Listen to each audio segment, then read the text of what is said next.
All right. Hello and welcome back to Survivor Game Show Network. Tonight is an exit interview for Survivor Exile Island. We are joined tonight by our first juror, Andrew Denson. Andrew, what is going on? Same shit, different toilet. It was fun watching it back to see how chaotic I actually got around after Connor left. So that was fun. Yeah, so again, tonight we are not joined by my co-host Morgan Jackson, who is on vacation enjoying herself. So Denny and I are holding down the fort. Denny, how are you doing? I'm pretty good. Psyched to talk to you, Andrew, of course. I'm excited to talk to y'all. I've been waiting all weekend. All right, first merge boot, Mayor of Ponderosa. Somewhat of a veteran amongst the Survivor orgs, would you say? Veteran as in I started in January, but I also haven't had a break since January. I'm going on a break after the crop of games that I'm playing right now until next January, but I'd say I'm a relative noob when compared to everyone else in the community, except for everyone I played this game with. So what piqued your interest about this game? So I watched the specialist top 100 that they did with Russell Hands last summer, and actually I think I got into them during Winners at Work. It's not the point. And I really enjoyed them. Obviously, I've been watching Survivor since I was 9 years old. And then I signed up for a couple of the trivia sessions. Didn't do too well, which I really got down on myself about because I like to present myself as a trivia god among regular people. So that was definitely a humbling experience to lose to better people. And then when we got the email, or maybe it was a post or something that you guys were running an org, I had to sign up and play among people or like-minded individuals. Yeah, totally. I'm sure you watched the cast assessment. You know that I was very high on you coming into this game. Very much. I really appreciate that. I said that you were going to do well in challenges no matter what the challenges were, and I was pretty right about that. It's crazy because in the current game that I'm playing in, I can't seem to win a single challenge, so I'm cursed. But I have to bring up that very first challenge because you and Gaby killed it. Yeah. You killed it. You won it for your tribe. So looking back on that, like, how did you feel in that moment? Nervous because to be quite honest, I'm not the best when it comes to word unscrambles, but I also knew that I wasn't going to be able to do anything that came before it. So it's like, okay, maybe if I put myself in this situation, I can kind of bullshit my way into helping out getting the answer. And so when I say something Exile Island, and Gaby was able to figure out the rest, I'm like, oh, cool. That means I've shown that I can do things even though I can't, and we should be safe because I was in the room when Lauren was screwing up the challenge. So I'm like, all right, as long as we don't take too much time on this, we should be fine. So I was happy that we were able to go out there and get that first win. I got to tell you, I was in the room when you and her were working on the puzzle, and you guys figure it out. And Gaby looks at her phone and she's like, oh, I got a phone call. And you're like, can we go in the room though? And she's just looking at her phone and you're like, but really, can we go back in the room though? I was like, thank you for the little bit of fire. Like, it wasn't too much where she'd be offended, but it's like, yo, we're playing a game here. We need to win. You have to know how to talk to people in these games, and you run across that in a lot of them where, and I understand because some people are socially awkward. I'm socially awkward. But a lot of the careers and jobs that I've had in my life, I've had to talk to people. And, you don't want to make people feel like they're less than. You don't want to make people feel like, they're better than you. So I don't know if you're going to get to this question like this, but like, that's my thing when I talk to anyone. It's just like, I want people to feel like I'm their best friend or like their second best friend. So moving into that second challenge, you sat out, your tribe lost. We had Connor, Zucker, and Jim on the puzzle. Do you think your tribe might have fared better if you didn't sit out?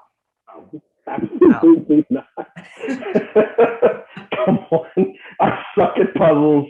That's probably my worst thing when it comes to any of these games. Everyone knows it at this point. So yeah, I was happy with who we had on the puzzle. It sucks that we couldn't pull it out, but yeah, there was no way that I was going to help them because it's not like we got blown out or anything. Like, it was close for a while. I don't remember the exact puzzle count piece that we lost by, but I would not have helped at all during that challenge. All right, so you get sent to Exile and you choose Lilly to go with you. Had you not gotten sent to Exile, do you think you would have been at risk to get votes that night? Looking back on the edit, yes, actually. At the time, I didn't feel like I would have. I felt like I was good with at least 3 of the members on the tribe, 3 meaning Zucker, Austin, and Jim, or not Jim, John. I had a few conversations with Austin. I had 1 or 2 conversations with Jim. And then every time I talked to Gaby,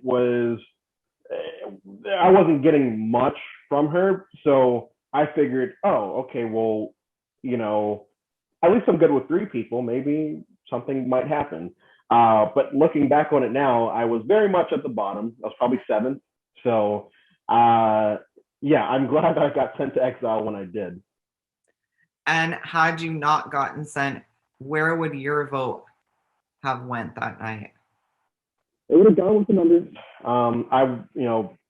I think I had I don't remember what episode it was, but it finally was out that I had this thing with the org community where I try to avoid voting women out early in games because there's usually not many playing in game. And when Connor came to me before that challenge that I got sent to Exile and said, hey, we might vote for Gaby. I'm like, okay, I'd rather not. But so I feel like I probably would have also voted Gaby's way mainly because she hadn't told me a name before the challenge either. So at least I knew her name was out there. And you guessed it right that Mackenzie had told Lauren, that you were kind of at risk and at the bottom. So you got that right. Why did you choose Lilly to go with you? Because of what I mentioned earlier.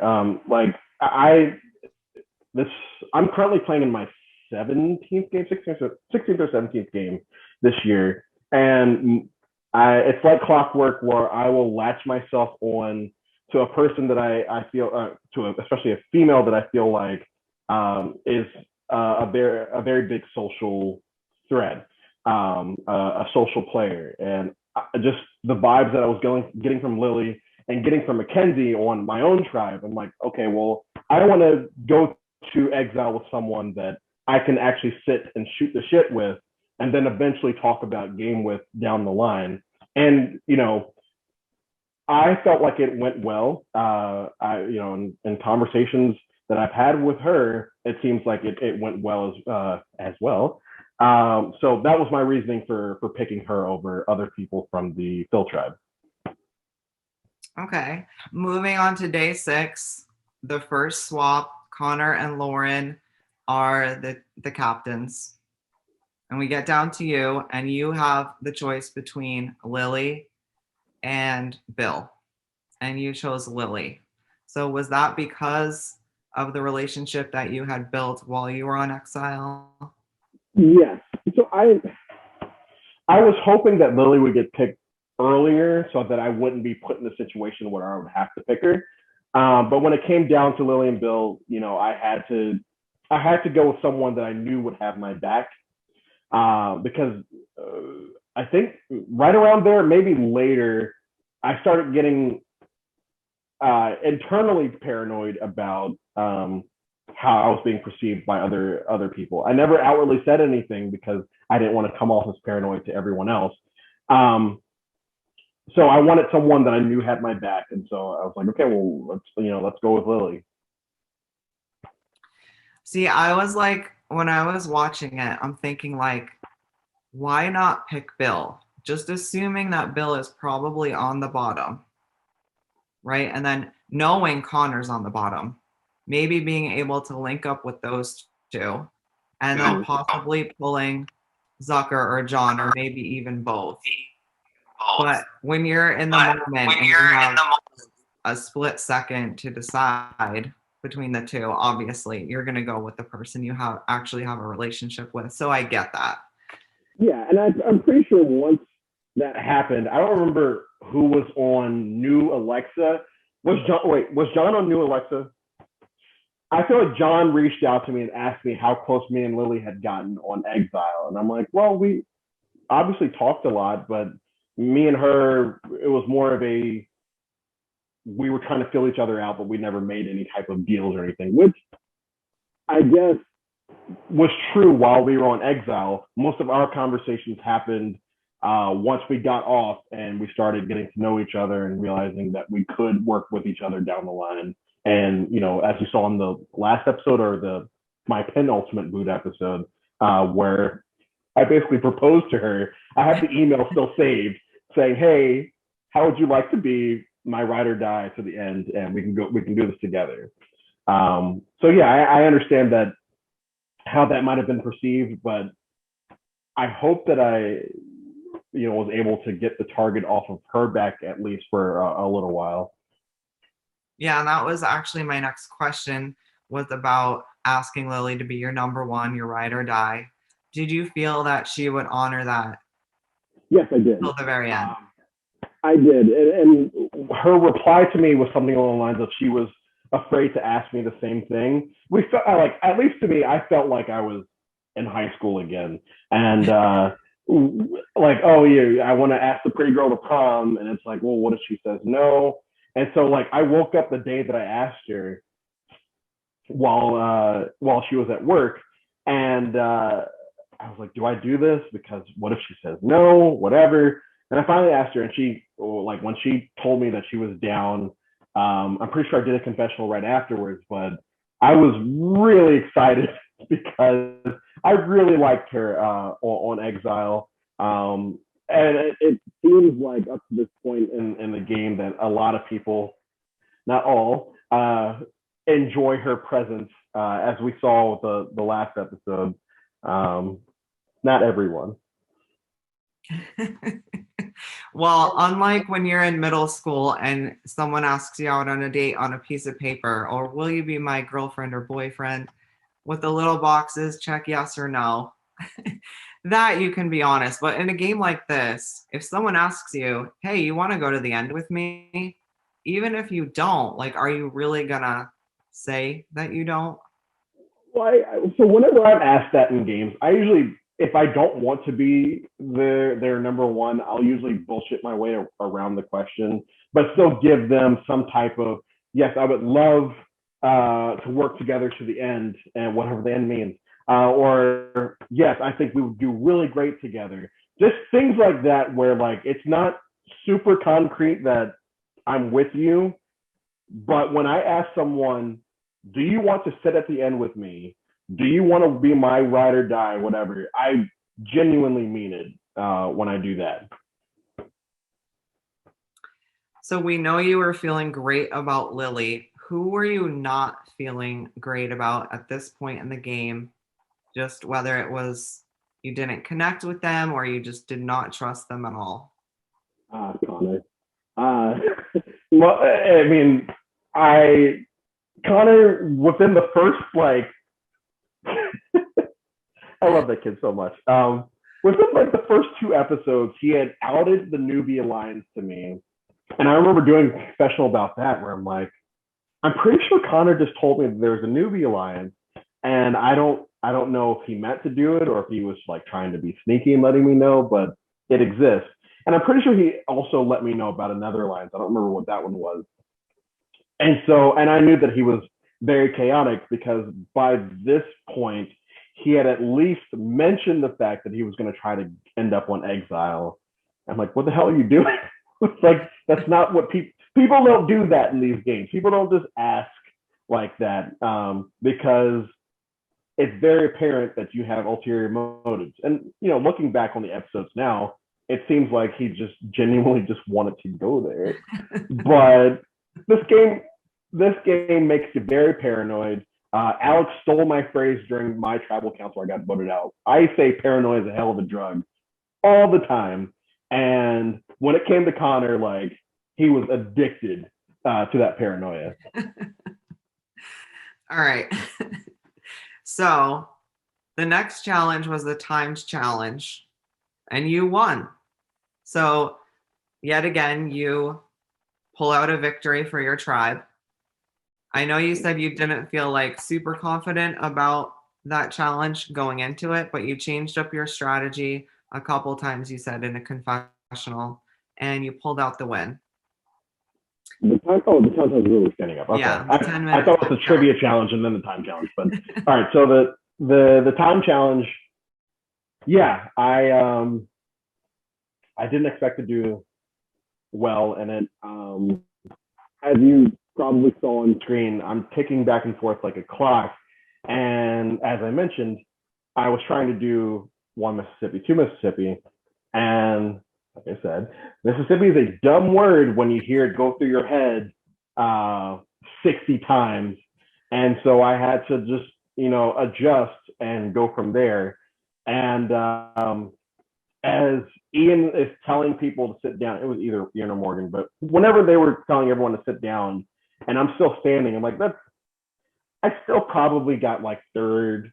I didn't think that, I thought that Jim or Greg were probably going to end up pulling it out. And when I got announced as the winner, I was actually relieved because that was one challenge where I didn't expect to do well. I think the round beforehand was the trivia one, and I was overly confident for that one. So I was excited to continue that streak into the next round. And that challenge too is like, it's different because you play the hero role, but like anybody could be the hero. It's not like where you are the sole winner of the challenge and people look at you as a challenge threat. You just win. And everyone's like, yes, Andrew, thank you for winning immunity for everybody. But no one is looking at you at that point as like, oh, we got to watch out for Andrew's challenge prowess down the. It's counting ability because counting might come into play later in the game. All right, so you win an advantage for winning that challenge, and you get to send someone to the other tribe's tribal council. So instead of like using strategy to pick someone, you just go to a wheel. Did any part of you want to use strategy? Now, one of my questions was, maybe you could send someone you weren't feeling great about. Well, it just so happened that the wheel landed on that person for you, right? Or you could try to build up more of a relationship or more trust with someone that you do feel good about by sending them, but you chose to go to the wheel.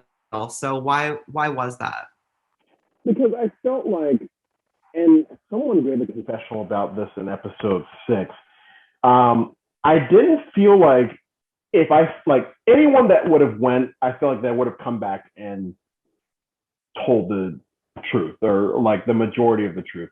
The only thing that I really cared about was, did they go to Rocks or not? Everything else, like, oh, okay, cool, whatever. I just needed to know if they went to Rocks or not. And I felt like no matter what, whether a person was going to bullshit the rest of what happened at Tribal, they would at least tell us if they went to Rocks or not, because if they're lying about it, we will find out very fast. And so when Connor came back and said they went to Rocks, it's like, hell yeah, they went to Rocks.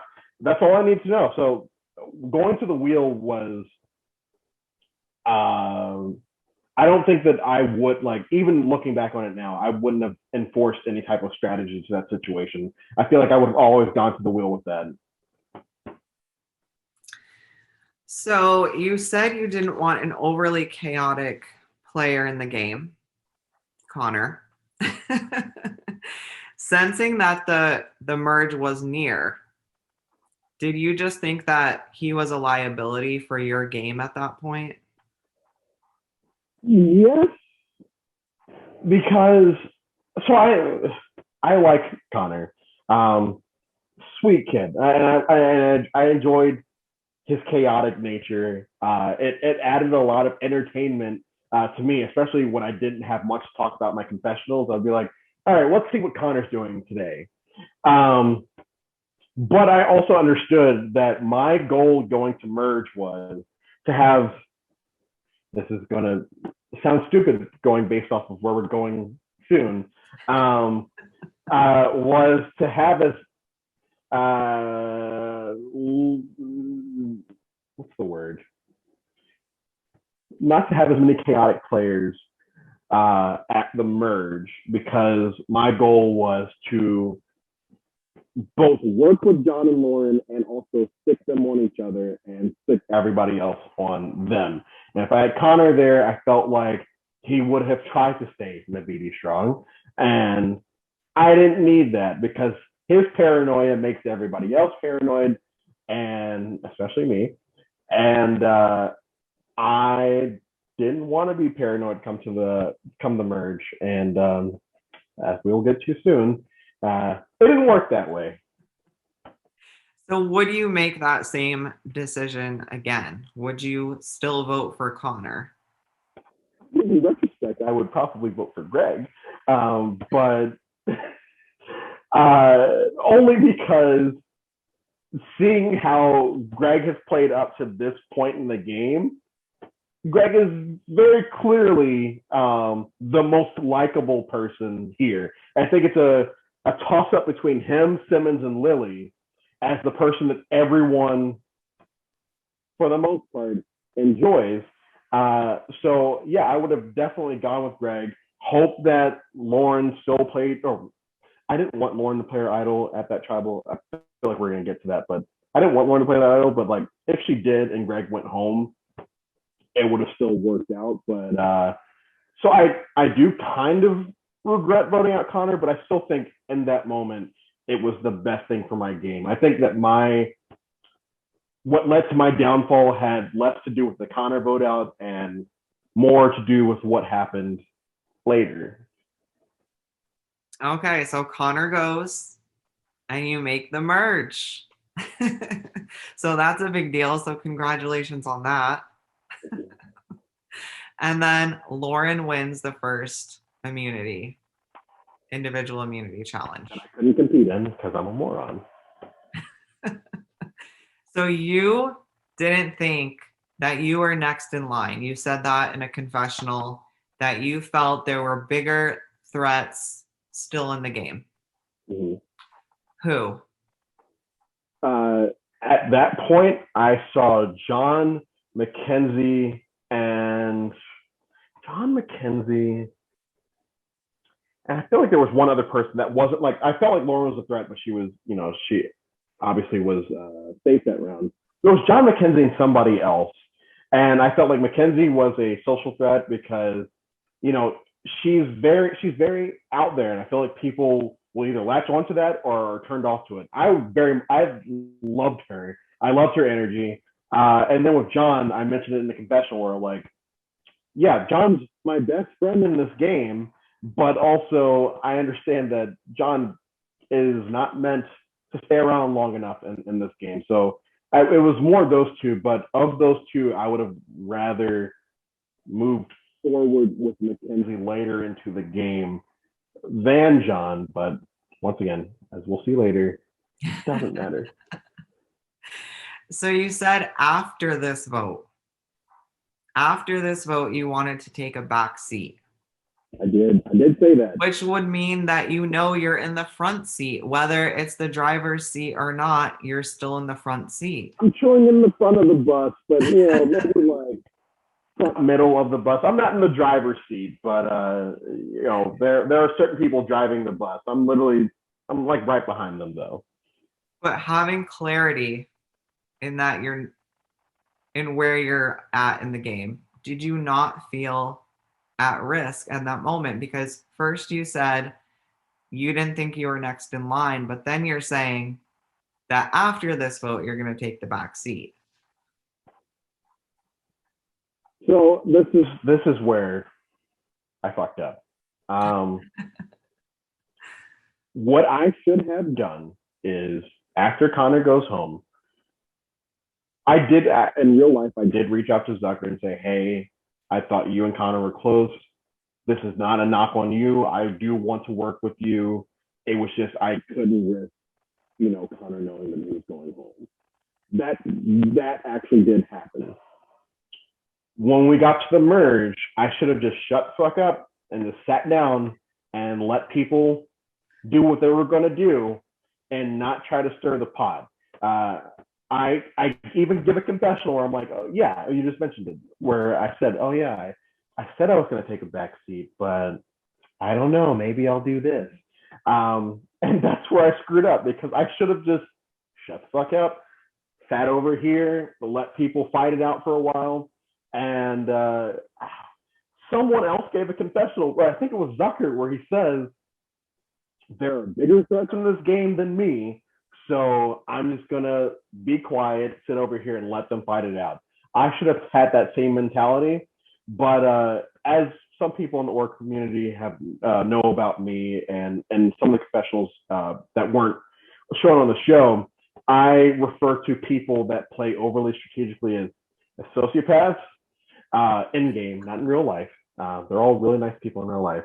But I got a taste of that sociopath medicine during the Connor vote and got addicted very fast and decided to stray away from my strategy into the merge vote when I should have just shut the fuck up, sat in the corner, and it ultimately led to a downfall because people got sussed out by me very fast. So go ahead, Ian. Morgan and I actually did who we kind of ranked everybody based on what kind of position they were in, just for shits and gigs, the night after we merged or the night of the merge. I can't exactly remember. But Andrew, you were at the top of the list, number one, just based on where we thought everything in the game was. We thought that you were in the best position, but people that haven't played games, especially games like this where everyone is super involved and super energetic when it comes to the game, 4 days between the merge and a challenge and 5 days between a merge and a vote is so long. It's people don't understand how much stuff happens in 1 day, let alone 4, let alone 5. And by the time you actually go and vote, I mean, it was shown in confessionals, no one has any idea what's going on because everybody's name has been thrown around. And that's why it was just fun for us to do that because we knew this was going to happen. We just didn't foresee you being the one exiting at the first tribal council. But yeah, Andrew. Hold on. I'll let you finish. Andrew was playing a great game, and he had the Lilly Alliance. There was no one that was like, let's get Andrew out now. Whereas John and Lauren were they kind of had statues built of them by everybody at this point to where everyone was like, we're not letting them get to the end of the game, but we know they're massive threats. So why don't we just target other people who might be threats too, instead of people who we always know will be threats in the game. And Lauren winning immunity had a big impact on this vote as well. So going off what Ian was saying, because we had such a long break, what was not shown was at some point, me and somebody else come up with this idea that we're going to have Easter night together because this happened during Easter weekend. And I give a confessional saying basically, I don't want any game talk during this night. I just want everyone to have fun and, get to know each other and all that. And the first thought that went through my head, and we're going to get to this in a little while, but the first thought that went through my head during the tribal that I get voted out in, right before I put on my hat, or during the time where I put my hat on, I go, I can't believe these people were scheming against me on Easter Sunday, like the holy day and all this other stuff. And that's the part that I got most annoyed about, not the fact that I was voted out or anything like that. It was like, I actually wanted to spend time with these people on Easter, and they were plotting to get me out. And going back and watching the edit, at least, it definitely seems like it was more of a game time decision to get me out. At least when it comes to Jim's confessional, where he says like, oh yeah, 6 hours beforehand, it looks like it's going to be Alex, but it could change, and it definitely changed. But yeah, that was a fun round. That besides the round before, that was my favorite round of the entire game. Obviously, because it was 2 rounds I went to tribal for. So you vote for Jim, and Lilly also voted for Jim. One other person voted for Jim too. Alex voted for Jim. Alex did. Yeah. But why Jim? Why did you guys choose Jim? If I remember correctly, and someone correct me if I'm wrong, but I think Mackenzie wanted Alex gone, and we see that on the episode where she talks about how Alex is always on his phone when they talk, and she wasn't the only person that I heard that from. I think when I first talked to Alex, he was on his phone. I would have been content with voting Alex out, and I should have been content with voting Alex out. The problem was that Lilly was close to Alex, and I had just asked her to be my number one like a couple rounds beforehand, so I didn't want to piss her off the first round of the merge and risk screwing up that relationship. So I'm like, Lilly, I will do whatever I can to protect Alex. And I told Alex, I will do whatever I can to protect you. I guess I did do that for that round because he was safe, but I had to figure out who to throw the target on. So that's where that whole John Lauren thing came from, where it's like, I'm going to go to these people and say, hey, we should all work together, even though I spent the entire game saying, hey, these two are big threats, and then go tell everyone else that they're working together.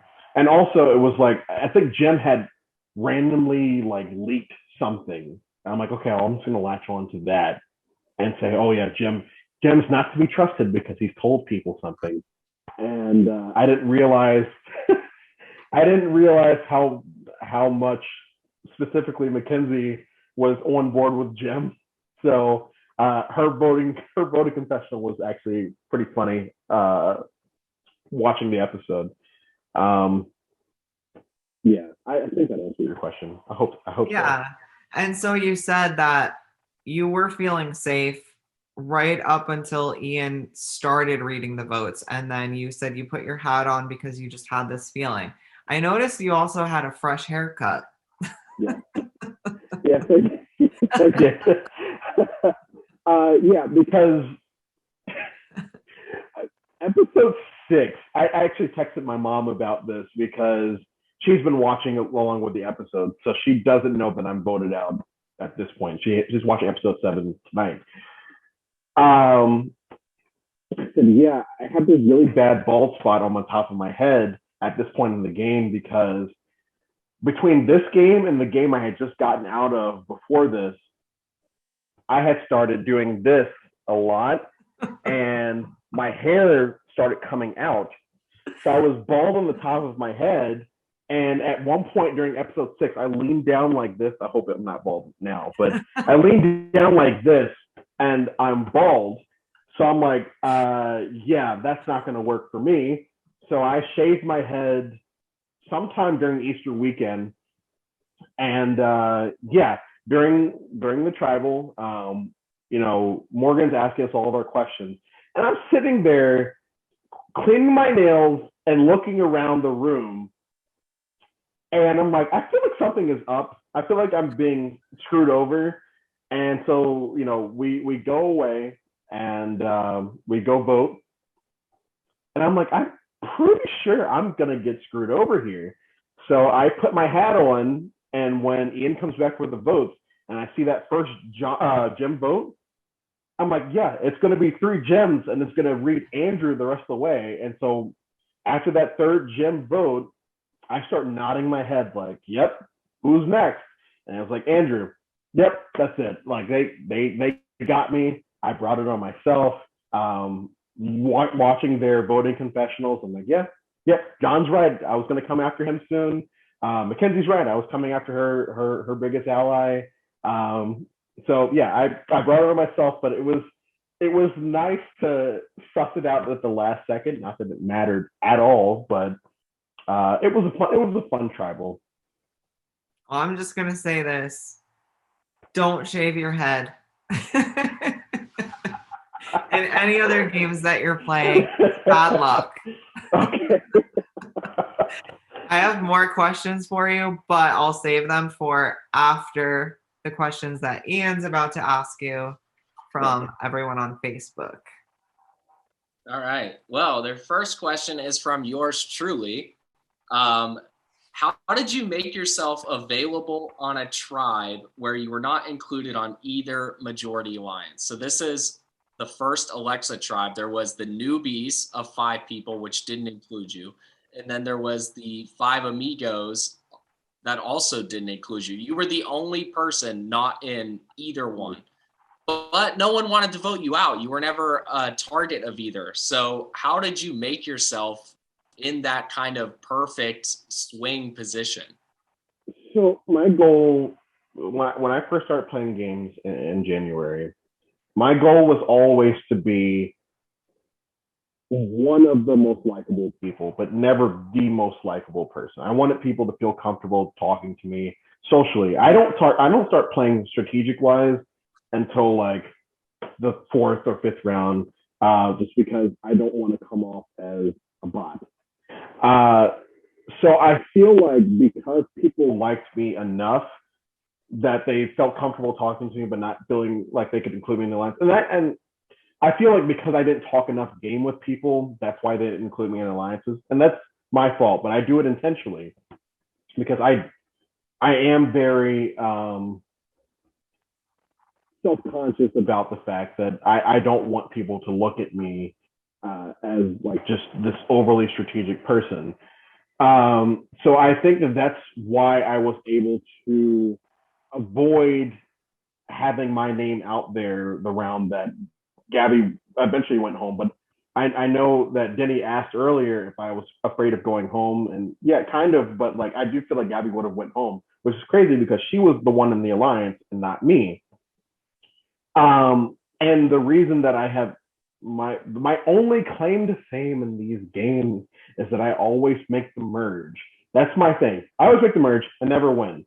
And I think the reason I make the merge every single time is because people like me enough to bring me along, but because I don't strategize with certain people, they get scared that I'm scheming behind their backs and they take me out. And to be fair, I usually am, so I get it. So that's my answer to that question. Yep. All right. Carrie Underwood asks a couple questions, but I'm just gonna stick with one. Who would you have taken to final tribal council? Well, Lilly won, obviously. So that was never going to change. And either this is going to be a cop out, but either Zucker, Simmons, or Mackenzie. I can't really pick because at this point I don't know who I would have actually picked, but someone in the Zucker Mackenzie, Simmons trio, I would have picked one of them to sit along with me and Lilly at the end. Is that I think those 3 picks to me are at least interesting. Is that just because of like you got along with them the best and felt like you trusted them, or? I really liked Simmons when I finally met him, mainly because of where he's from and where he works and all that. But I mean, as you can see, you know, with where we're at in the season, he's just a likable human being, and I want to sit with people that, in the event that I lose, I don't feel as badly about losing too. With Mackenzie, it was more of, yeah, Mackenzie is she is a very outspoken person, and yes, if I sit at the end with Mackenzie, she couldn't possibly outtalk me, even though I'm a great talker. She could possibly outtalk me, but once again, it was like I like her vibe. I don't mind losing to Mackenzie if it comes down to it. Zucker, I just really liked him. I honestly did feel really badly that I couldn't include him on the Connor vote. I reached out to him afterwards. He said everything was fine. Watching his confessional now, it's like, oh man, yeah, I screwed up. But I really did want to work with him long term. Honestly, as long as it wasn't John, Lauren, Greg, or I mean, I should have gotten Alex out immediately anyway, but Alex, Jim would have been fun to work with long because Jim is just so wholesome. And I feel like I'm forgetting. Oh, Austin. Austin was another one where it's like Austin's just so wholesome within the game. I would love to like keep him around long enough that we can cut him out, but I will have bonded with him enough that he'll give me his vote at the end. So to answer your question, me, Lilly, and someone in the Mackenzie, Zucker, Simmons group.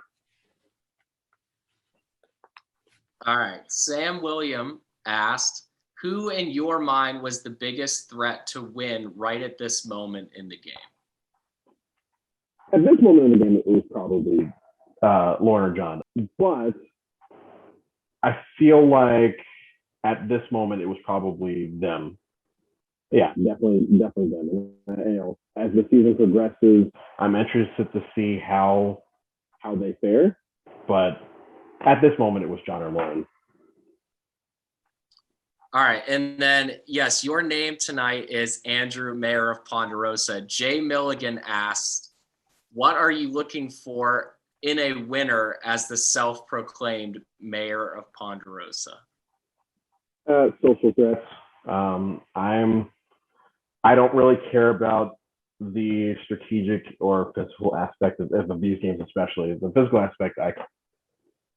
Does not matter, period. And once we emerge it, at least in my opinion. So it's more who is the most likable, who actually took time to actually get to know people and not ask like very simple questions about like, oh yeah, like where are you from or this, that, and the other. People that actually put time into getting to know each other, because at the end of the day, it is just a game. And I would much rather vote for someone at the end of the game that I felt like put the time into getting to know me and the other people of the cast, as compared to people that like pretended to get to know everyone just so that they can say, oh yeah, I played a social game at the end of the game, but like, you know, it wasn't really what I was worried about. I was worried about the strategic part. Once again, overly strategic people are sociopaths in this game, but not in real life. They're all nice people. Yeah, I have to give a lot of credit to Andrew. This cast specifically is not that they're like all best friends, but they all have, there's no one on this cast that's like openly out there disliking other people in the cast. And I think in these games where it's about deceit and deception, and eventually you're going to have to backstab people and you don't know these people. So it's very easy to dislike people that you play with. And Andrew, from the moment he got to Ponderosa, he submitted a video to us, and we were all like, what the hell is Andrew? Andrew, you're done. Like, you don't have to do confessionals anymore. Like, you're very much out of the game. And Andrew submitted like my Ponderosa videos, which started happening for everyone. Like, Andrew would submit like a meal. He'd submit like a picture of a meal to the people who were voted out. And I think it made for just like the best like mood for when people got voted out. Like, it sucks when you get voted out. So it's nice to have like a welcoming to Ponderosa, which is really just like your house and still the same thing you've been doing throughout the last portion of the game. So I just want to give credit to Andrew for starting that. He really was the mayor of Ponderosa. As a former mayor of Ponderosa myself, it's very easy to just get super pissed off at everyone that shows up after you. So it's not easy to do. And I think the cast and the season as a whole benefited a lot from that. So I just want to give my thanks to Andrew for that. Ian, I really appreciate that. And I think I said this during the Ponderosa chat. I had just come off, and you mentioned this during the cast assessment. I had just come off of a game, which at the time was my best placement in a game. I had gotten 5th out of 22 or some shit, and I went back and saw what the viewers and the producers and other people in the game were saying about me, and being in the jury chat where like half the people thought that I was a piece of shit. And I play every game the same. I'm not going to change that up. I just turn myself either down to like 8 or up to 11.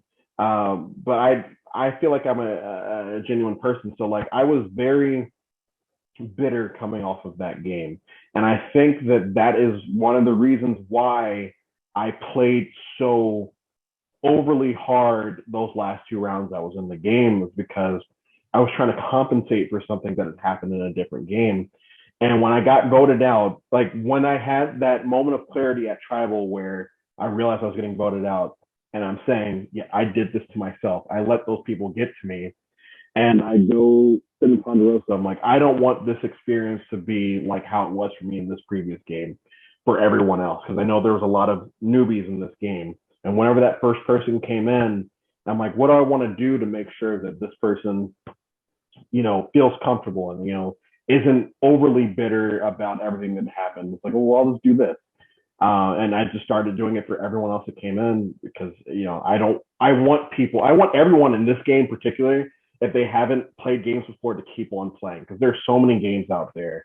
And I think that everyone in this game has the potential to win a game down the road. I think it was the Victoria exit interview where, I don't know who said it, but like they said, they told her that she has potential to do well in these games. And I think it's the case with everyone on this cast. But coming with that, they have to understand that it's not always going to be sunshines and rainbows when they get to Ponderosa, because a lot of times it's very negative, and I don't want that for anyone here. I love everyone on this cast. Sorry for that rant, but I think that's the coach in you too. Like, yeah, even if you lose the game, right? Like, you got to keep your spirits high, and I think that's what you created for everyone in there. So I agree with Ian. I mean, that was awesome of you. And I loved watching those videos, by the way.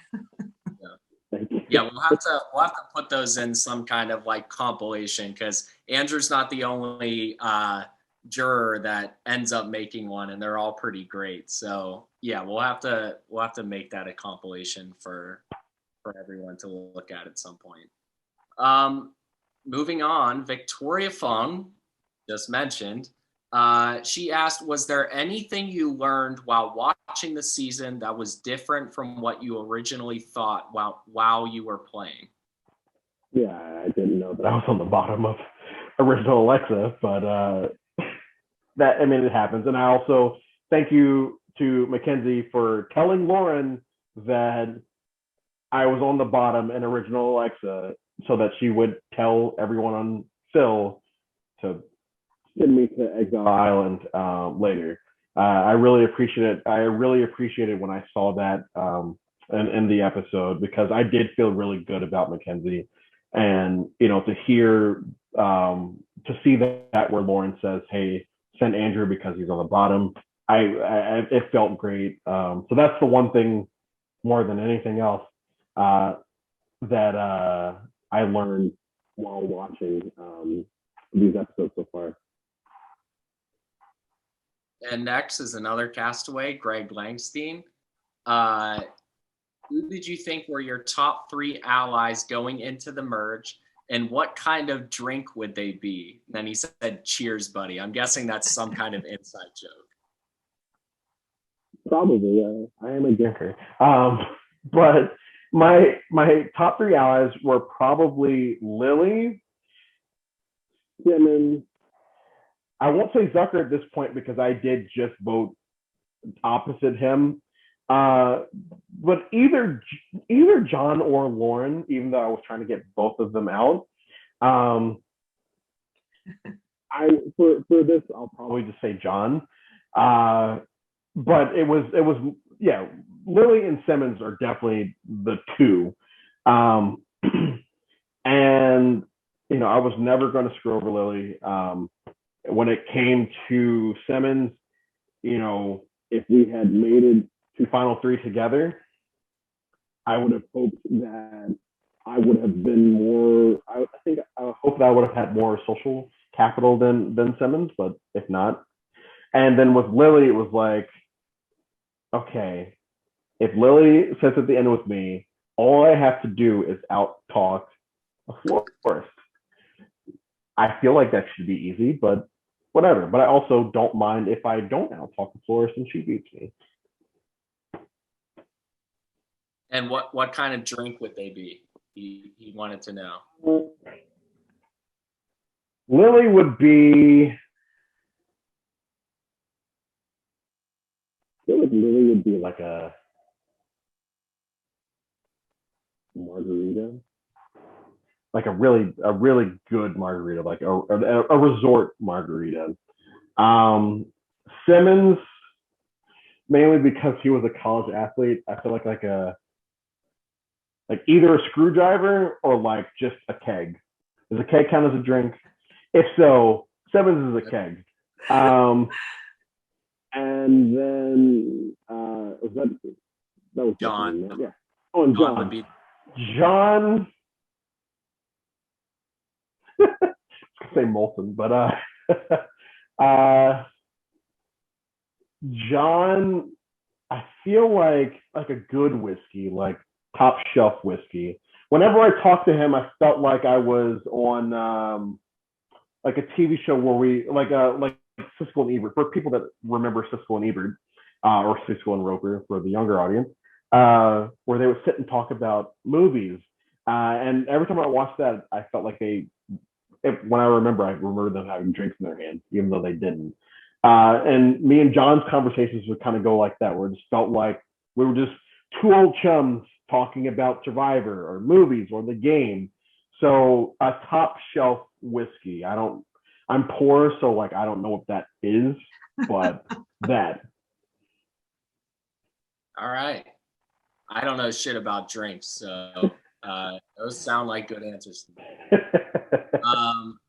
Alex Trias asked, in the beginning of the season, we saw you wanting to make the original Alexa a version of Navidi Strong. What made you give up on this idea and then push that concept as John's idea in later episodes?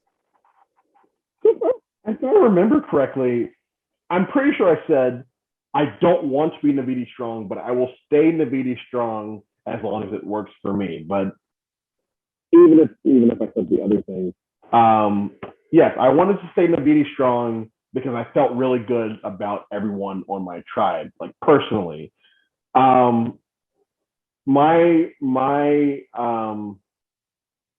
thoughts on Navidi Strong are basically, when we're put on these tribes, they're all, we're picked randomly, I guess. And so when we're on these tribes, it doesn't mean that we necessarily have to work with each other long term. And I want to work with people that I get along with. It just so happened that I got along with everyone on Original Alexa, so I wanted to stay Navidi strong. As swaps happen, and I said this at my final tribal, swaps are made so that we're put in situations where we get to know other people.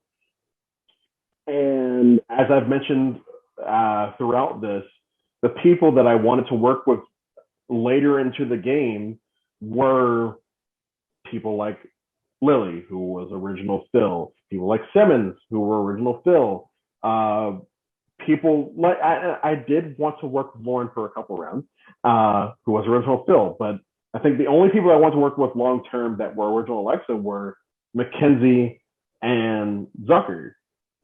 So I feel like that was my game plan. So when we got to the merge, it was like, okay, who could I put this on that already has a target on their back, kind of, that I could potentially put more ammo on. And so, okay, well, John was original Alexa. John was, according to some folks, including myself, the de facto leader of original Alexa. Why not put it on him? Because if people hear John wants to stay Navidi strong, Alexa strong, it wouldn't look crazy. Now, apparently that's not true, but that's why I put it on John. John was the easiest person to put it on where it would make sense. Yeah. Yeah, I totally agree with that. With that decision to put it on John, again, it definitely made the most sense, especially because you're right. Not only did you think or did claim him as the de facto leader, but the rest of the Alexa tribe did. I remember at some tribal council, it might have been the second one where you were on Exile. Jim says, "Oh, I think there's a leader, but I'm not going to say who it is." And everyone's like, "It's John," including John. John is like very happy that Jim didn't say his name. And it's just hilarious to me that like everyone is definitely sitting there thinking it's John. But no one called Jim out on it or anything. Again, Jim is just so wholesome that it's just so wholesome. Jim is the nicest person in this game. No offense to anyone else that played this game, but Jim is just so nice. Yeah. And speaking of John, he has the next question. He asked, did you intentionally sow chaos at the merge? And if so, why, after being so adamant in the previous vote that the best course of action was to eliminate chaos?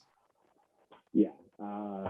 Like I said, being a sociopath in these games, I guess, is addicting because I had full intention of voting Connor out and taking a back seat. And I got that taste. Of the one that makes the big moves, and everyone knows how I feel about big moves and all that and how it's silly. So I got that taste of big moves, and I decided, hey, well, the next big move should be, let's just cause a whole bunch of chaos and see who gets voted out as long as it's not me. And I obviously regretted because I went home, but I should have listened to my mentality that I've had in all these other games where it's take a back seat. Was there a second part to that question? No. Okay. Yeah, so I do regret that, but I do also understand that I was very much the Connor of the round of 11. And I'm interested to see, who that chaos transfers to now that I'm out of the game, because it went from Connor to me. I've got to assume it has to latch on to someone at this point because that's how these things work, right? So I'm interested to see who it latches on to from here on out. Our final Facebook questions before we move into the Instagram questions is from Haley Jenkins. She says, "Hi, Coach. your number one fan here. First question is, who did you have absolutely zero intention of working with and why? So that's hard because as a social player, I'm willing to work with anyone. Going into the merge, I really didn't want to work with Alex, and I feel like I was sucked into it because Lilly liked him. But I guess going to merge, Alex was the person I'm like, okay, yeah, he can go. He's a nice kid and all that, and yeah, Michigan or he's from Michigan and all that, but like, yeah, he can go. So Alex. Okay. Second is, and questions 2 and 3 are definitely a lot more lighthearted. Number 2, top 3 favorite Survivor contestants ever. Actual Survivor. Rob Tessino is number 1, absolutely. Earl Cole, Jeremy Collins, because obviously. Earl Cole's my number 1 too, so no faults there. Number 3 is a kiss, marry, kill. Jeff Probst, Hannah Shapiro, and Sandra Diaz-Twine. I'd kill Jeff Probst. I'd marry Hannah Shapiro because obviously she's the most beautiful person to ever play Survivor. And I guess kiss Sandra Diaz-Twine because she's one of my favorite winners.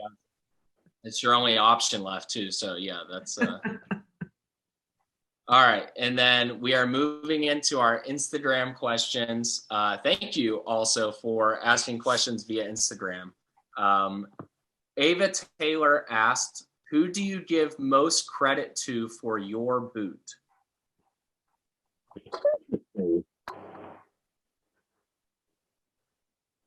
I feel like this is going to offend people if I pick the wrong person. But I feel like Austin got the ball rolling with this by going to Zucker and John. You get the confessional in this episode where he says, yeah, I think Andrew thinks, or whatever it was, but it was Andrew's idea to do the vote out Connor. And I feel like that added to or started the suspicion that I was a schemer. So I'd give credit to Austin for getting the ball rolling with that round of potentially getting me out of the game. I give credit to John. I give credit to basically every single person that voted for me. So, but Austin, I would put ahead of the pack. And while, again, another interesting, but probably in the grand scheme of things, a correct answer. Right away, if I was you in that situation, right away, I probably would have said John or Lauren, because while, again, you're not a name right away when the merge starts, when both of them kind of put pieces together where it's like, oh, Andrew is saying that we should work together to us, but to other people, he's already saying that we're working together. So in the grand scheme, it's almost like John or Lauren kind of spearheaded the vote. And while that may be true, yeah, your assessment of Austin getting the ball rolling with, and it's funny that Greg is there too, because Greg was one of the people who was like, let's pin this whole thing on Austin. But then here's Austin call it out like, this wasn't my plan, but I think that they're trying to make it that. It's just funny to me that Greg is like involved in both. But again, knowing Greg's likability and social capital in the game, it doesn't seem all that off. It just kind of seems like, oh, another move for Greg as well. But that's an interesting answer for Austin to me, especially because Austin's another guy where like he just doesn't get a lot of strategic. I don't want to use the word capital again, but he doesn't get a lot of strategic game, at least called out by other people in the game. He's more of like the social. I was firmly convinced that. So I try to play this all shucks role in a lot of other games where I'm like, oh yeah, I'm just a nice guy, I'm just happy to be here. I was convinced that Austin was doing that better than me, and that he was doing it strategically. It turns out that Austin is just a nice guy, just period. But so when I watched his confessional, or not confessional, where he's talking to Zucker and John, and he's like, "It's all Andrew." I'm like, "Yes, yes, Austin, confirm this. Like, I know that you kind of at least know what's going on in the game, and that you do have a mind for the game." And watching that, I was like, yes, I knew that my suspicions of him were correct. That he was much more aware than he was letting on, at least with my boot. All right, so we have two more questions here from Instagram. Christian Keenum asked, if you weren't DQ'd from the challenge, could you have won it and saved yourself? No. Absolutely not. I would have been first one. The question that was asked to Lilly about her being a challenge beast, the sarcastic question, would have probably been asked to me, because as soon as the challenge started, I would have been out. And I was actually happy to see that was going to be the challenge. So I can sit there and know, okay, there was no way you were going to win this challenge anyway, but you're not going home this round anyway, so it doesn't matter. So yeah, no, absolutely not. So just to clear it up for the viewers, because there wasn't anything specific given to us in confessionals or Zooms about why exactly Andrew was disqualified from the challenge. So one of the rules of the season was that you could not show past votes from tribal councils. So just like in the real show, when Tony gets everyone to vote for Jeremy, they can't, or not Jeremy, when Tony gets everyone to vote for Sophie, there's no way to go back and show that those specific people voted for Sophie. There's just their word and their word only. So to capitalize on that kind of way of using your social game and your strategic game, we made it so that you couldn't show past votes. And so Andrew, at his first and only at that point tribal council, inadvertently shows a vote out of kind of, I guess I want to say just glam, not to go on the glam alliance, but glam of spearheading a vote. He just shows his vote to Lauren, and then thankfully, and we appreciated it, he just comes to us and says, hey guys, I just want to say I showed my vote to Lauren. It was inadvertent. It wasn't so she would trust me more. It was just like, hey, here's my vote and what I wrote on it. And so Morgan and I took a while, but we decided that the best course of action was to make it so Andrew couldn't compete in the next challenge. And it wasn't to come down super hard, but at the same time, if we had not come down hard on him, then it would have showed the rest of the cast that they could have, skipped by the rules and either not told us, or the consequence wouldn't have been that great. So we really appreciated Andrew coming to us, and that's more so why we didn't take a greater course of action, which would have been like not letting him vote at a tribal or making him miss more challenges. But so that's where that came from, and that's why he was DQ'd from the challenge. But it's great to know, Andrew, that you really wouldn't have given a shit anyway, because you wouldn't have won. So it's great to know that deep down, it really wouldn't have been that big a deal to you if you would have competed. It would, and I do appreciate you and Morgan taking time out to do that. And as you were talking, I was imagining like Prettium or Idled Out giving putting a video about how at number 2 we have the conspiracy that in the Survivor Specialist org season 1 they rigged it so that Andrew would lose or like would get voted out of this round or whatever. It's like no, like I was always going to lose that round. I was going to lose that challenge. It wasn't like I really appreciate the fact that you guys even kept me because I gave a confessional where I'm like I really fucked up in that situation and I felt horrible about it. So when you guys reached out to me and said, yeah, this is what your punishment's going to be, I really appreciate it. Thank you again. I know Morgan's not here, but thank you.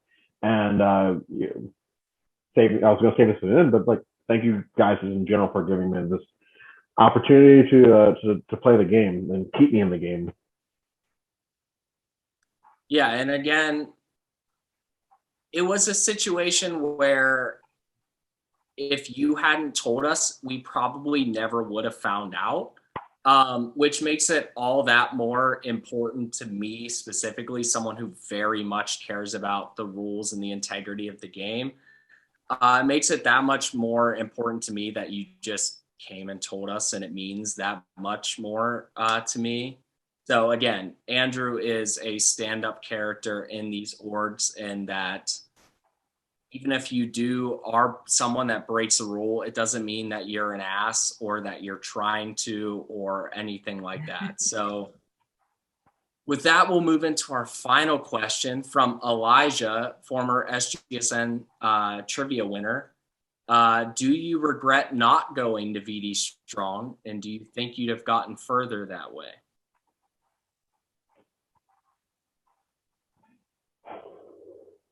Do I think I'll answer the second part first. Do I think I would have gone further that way? I don't know because I don't know how the rest of this game plays out as far as how people are voting. But do I regret not going to VD Strong? No, because I had played enough of these games up to that point to realize that the VD Strong doesn't mean anything.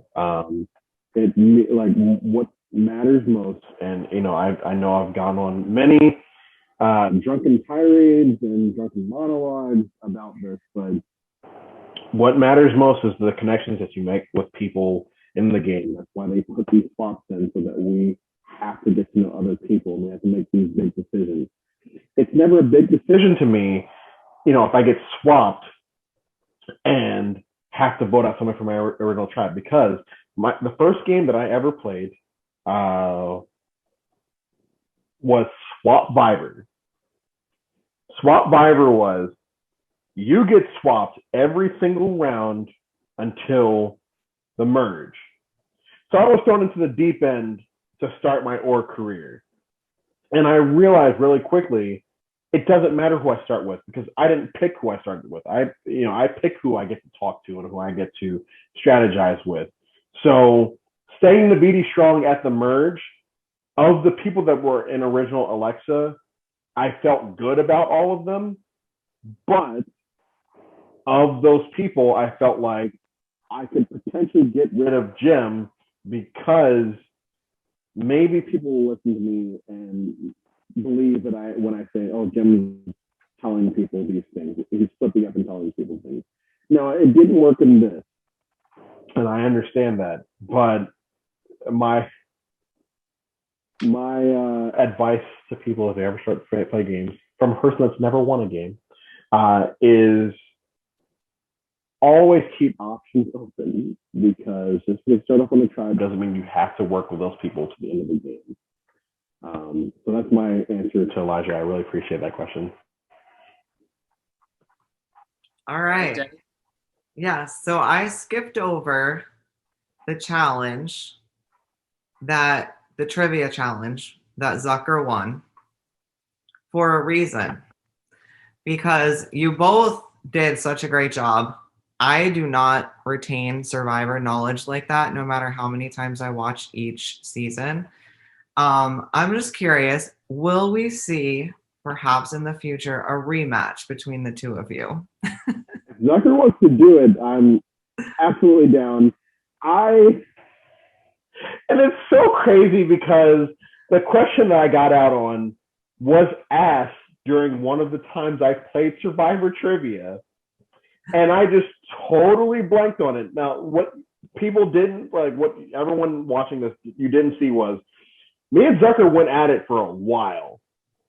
And when the question was finally asked, who has the most votes cast against him or whatever, and I said Wentworth, it was just because, like, I'm not going to say I sat in here and knew, but as soon as I saw that he put Andrea Belke, I'm like, yes, obviously. I want to go against him one-on-one or, add other people to it, because I think that in a less stressful situation, I get to actually have time to, like, go out. And I do feel like when we inevitably have to go against each other again, it'll be close again. And I'm hoping that the winner is as different the next time. And maybe there'll be a reward at the end of it as well. Yeah, I love to see rematches of challenges, and I think that would be a cool one to watch. Please set it up. Please, SGSN, please set it up. All right, my next question for you is, which Survivor, again, real Survivor, do you think matches your style of play?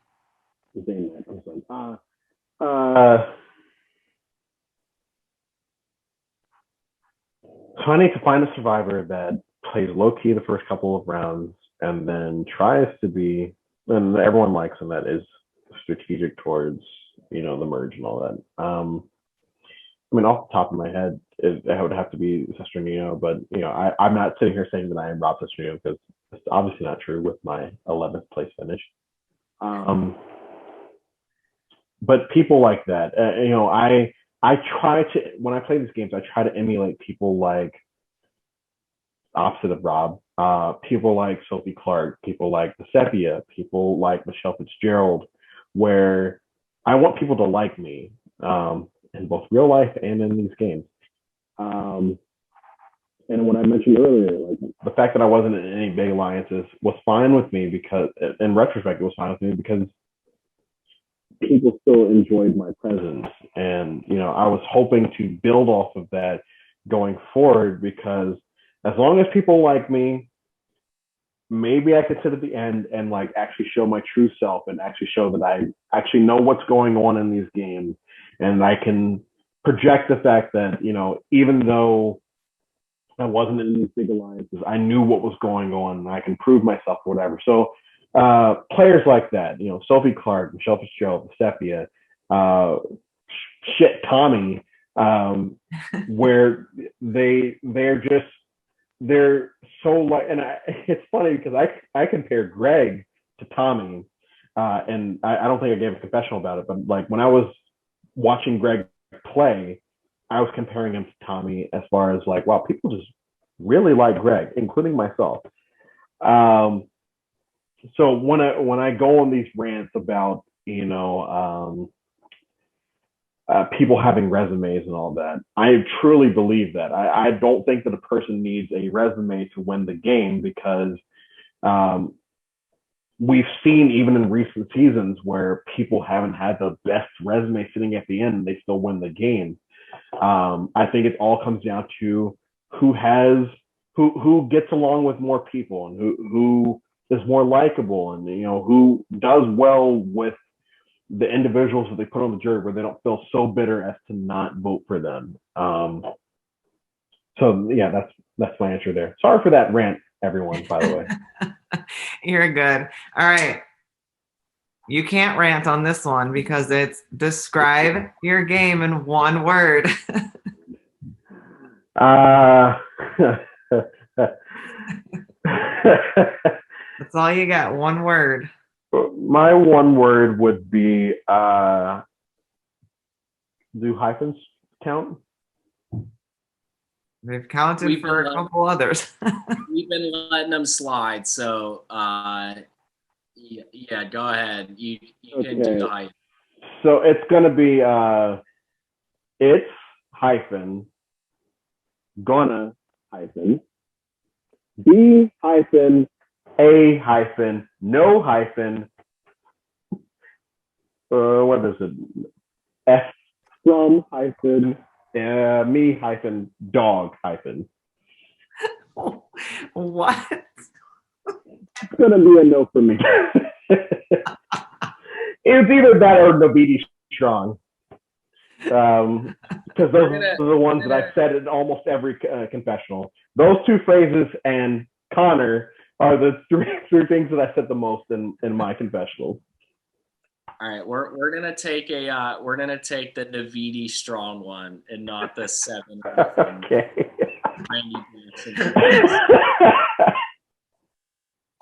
Well, Andrew, I put you in my top 5. I thought you had a strong chance to go final 3. It didn't happen. We talked about potential earlier with Victoria. You keep saying you make merge but don't win. You have the potential to win a Survivor game, whether it's online, the real live Survivor, the real shit. Like, I do believe that you could win a game. So I wish you luck in all your future games. I can't wait to see you play again for us or anyone else, because I really do enjoy watching you, and I think you're a very, very smart player. So thanks for playing. Thanks for joining us tonight. Can't wait to connect with you more in the future. Thank you to production. Thank you both. It's been a wild ride. I've really enjoyed it. This is at least top 2 favorite orgs that I've ever played in, and I really do appreciate those words. And yeah, I'm looking forward to what I feel like whenever I do eventually win a game, I'm probably going to retire for good, and I'll give all the credit in the world to this game, because it really was one of the best times I've ever had playing, being in this community. I'm sorry for breaking character right there, but it's all right. Yeah, once again, I just want to thank Andrew, who in real life and in the game is an absolute stand-up guy. I would say that he represents the cast very well, and this is by far my favorite cast, both biased and unbiased, being that I hosted this game. I have been part of a lot, but this cast really is fantastic from top to bottom, regardless of placement. Andrew, any last things you would like to add? I didn't think I would start crying here. No. I'm interested to see how the rest of the season goes. As I said during my vote out confessional, I'm rooting for Lilly to win, even if she did vote for me, which I guess we were shown that she didn't vote for me. But yeah, I really hope that she pulls it out. But best of luck to everyone left in the game. Something that I didn't mention, I guess, was I was, and it's probably obvious, but like I was definitely crushing on someone in the game. So I hope that they also do well in the game. But yeah, overall, you know, I just hope that the rest of the game is as chaotic and as fun as my boot was, and it should be a great ending to the season. All right. Well, once again, thank you to Andrew for hopping on tonight with us, the self-proclaimed and production given Mayor of Ponderosa. Thank you again to Dennie for the questions and for joining us as well this evening. Be sure to join us once again for episodes every Monday and Thursday, exit interviews every Wednesday and Saturday, and the weekly recaps on Sundays here at Survivor Game Show Network. Be sure to give us a follow as well over on Instagram, where we had Greg Langstine, cast member, take over on the Instagram stories for the episode this past week. It was a blast, and you'll never miss content if you just follow us on Facebook, follow us on Instagram, and give us a like and subscribe here on YouTube.